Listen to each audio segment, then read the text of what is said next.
Around 300 BC, a Greek philosopher named Aristotle pondered on the nature of how objects come into motion. He noticed that objects that are initially in motion would eventually come to a stop. For example, a rock rolling naturally comes to halt after a particular time.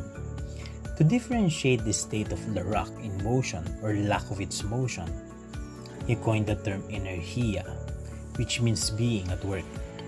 Today, we quantify this energia state that Aristotle developed in a term we call kinetic energy of an object. As we know, moving object has kinetic energy, and if it is motionless or at rest, it has no kinetic energy. To quantify kinetic energy, let us say you kick a ball. The ball, starting from rest, which has zero velocity, achieves a certain final velocity v sub f after it travels a certain distance d.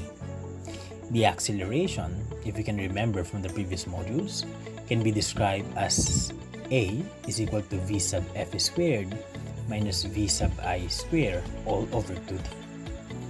We have to take into consideration as well the mass of the ball.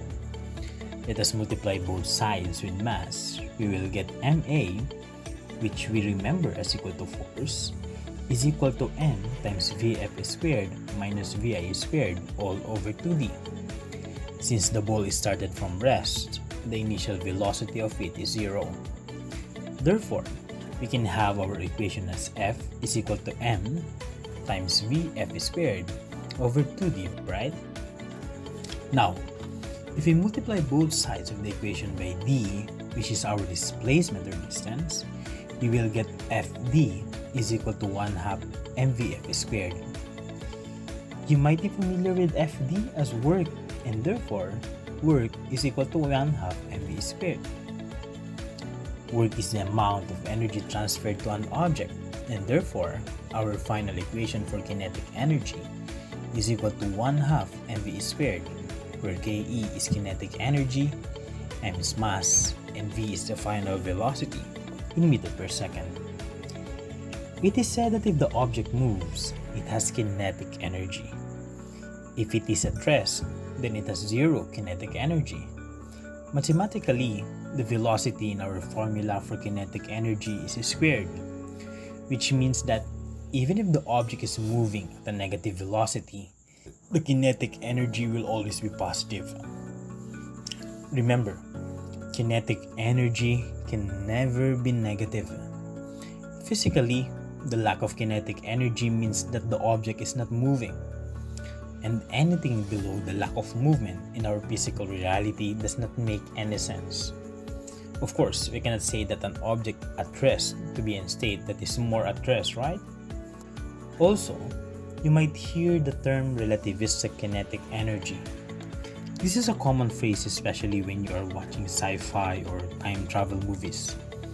It is said that they travel at the speed of light. Of course, these are science fiction movies. But if you look deeper, the real science behind them is far more interesting. When an object approaches the speed of light, take note, I use the word approach, the kinetic energy should be somewhat close to Ke is equal to mc squared, where c is the speed of light. The highest possible speed in the universe is approximately equal to 299,792,458 meters per second, which is the value of c.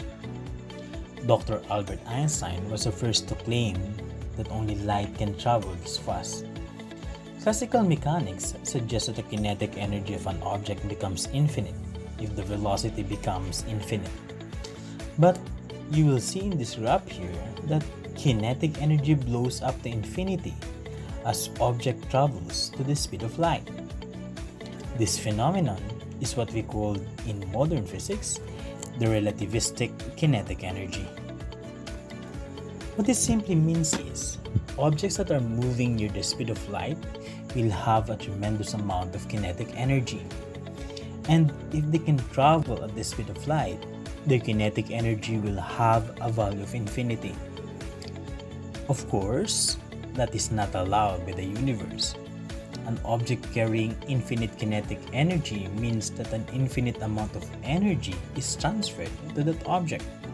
This violates the law of conservation of energy, which by the way we will discuss in this module, since it is stated in this law that energy of the universe must be finite.